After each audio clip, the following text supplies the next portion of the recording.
Ekwer madu. They don't find their two and a wife and the middle daughter. They say they're guilty. Una know say when they enrage this boy, when this boy don't enter Europe finish, as he see say don't enter Europe, come say now I don't arrive. So then say when the boy enter inside the hospital, he can see scissors, he can see everything, and from there the boy come to say, if I die, who go know say na good now go do. The boy can't use one language. He can't say make I not go do good for person. May I can't sit down for empty chair. And the boy can't say I not go do it again. So from there the boy can't go Ogbalegbe place. As he go there, now they can't arrest them. So right now, they don't sentence the both of them. Like they accuse them of the most corruptible something anybody can do in life is to transport organ. So this video will declare now that about what they talk so, and they go to teach you a lot of things we need to learn about it. See you by next update. Let's return to the breaking story that we brought to you a little earlier. Nigerian Sënator Ekwer and his wife have been found guilty of an organ trafficking plot involving bringing a 21-year-old man to the UK. Mr. Ekwer, his wife Beatrice, and Dr. Obinna Obeta, who was described in court as a medical middleman, were all found guilty on Thursday at London's Old Bailey Court of conspiring to exploit the young man from Lagos for his kidney. Prosecutors said the organ was to be removed and given to the couple's 25-year-old daughter, Sonia. Now, a RISE correspondent, Lakwe Olarinoye, has been monitoring developments, and she joins us now from London for more. Good day, Lakwe. Thank you so much for joining us. Just to get straight into it, what more can you tell us about this case? Well, as you can imagine, this case has been going on for a significant number of months, starting in the middle of last year when the couple, Mr. Ekwer and his wife Beatrice, were accosted at the airport in London. They were immediately arrested and were taken into the police office to be charged. And so far, the wife of Mr. Ekwer, Mrs. Beatrice Ekwer, was given bail after a number of months.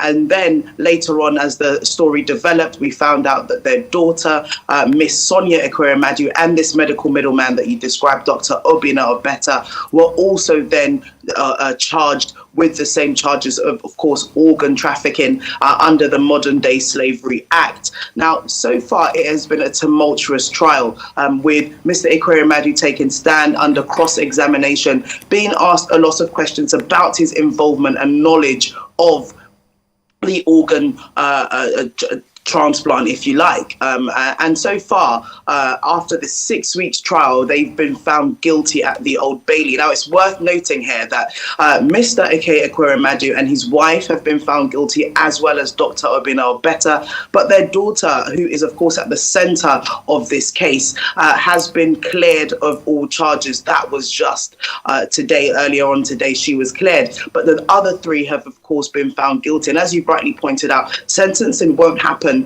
for some time to come.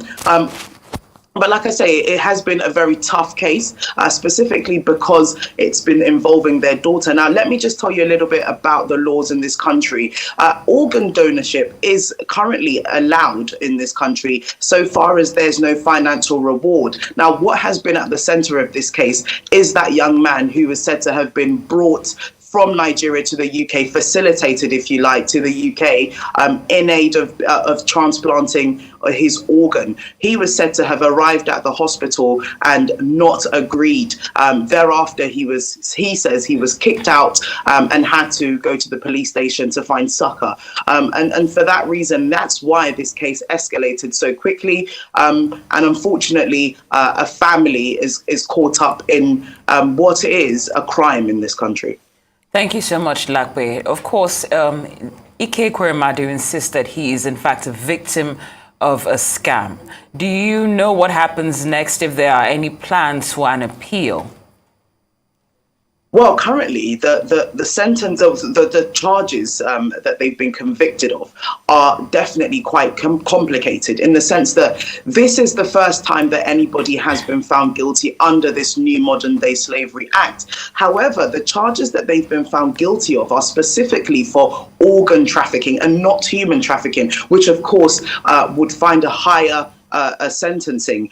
This time, however, there are other bills which this may fit into, and that is, of course, the Health and Care Act bill that was only very recently in 2004, which it sounds as though these charges would fit more directly into. So there are issues with technicalities here, and of course that would severely impact the sentencing. If they are found guilty, of course they've been found guilty of organ trafficking, and if that is going to be sentenced under the Modern Day Slavery Act, then of course they could be facing anything up to 14 years in prison. However, if it's under a technicality charge and issue, and they are facing more of the Health Care and Act bill, then they could potentially face anywhere from 12 months to 3 years. And we know so far Mr. Ike Ekweremadu has spent so far about 10 months in detention, and that of course in this country will be deducted. But so far we have no idea of what the technicalities are.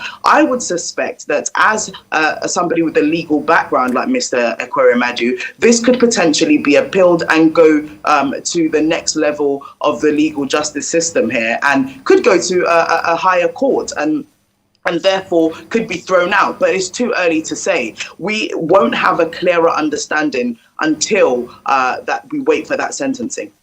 Yeah, but landmark case indeed. Now, I know this news is breaking. It's still very fresh. But what reactions have been coming in following this verdict?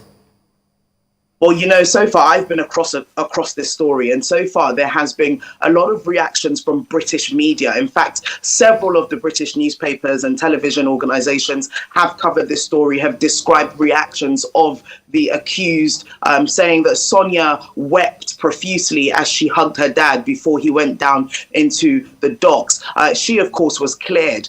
So there have been descriptions of the emotions coming out of the court this afternoon, rather. However, so far, the reactions haven't started pouring in just yet. As you say, it is breaking, but so far, international media are picking it up quite quickly. Indeed. Thank you so much, Lakwe. We also understand that this sentencing will happen on May 5th. We appreciate your time and analysis. Thank you so much, Arise correspondent Lakwe Olarinyoni.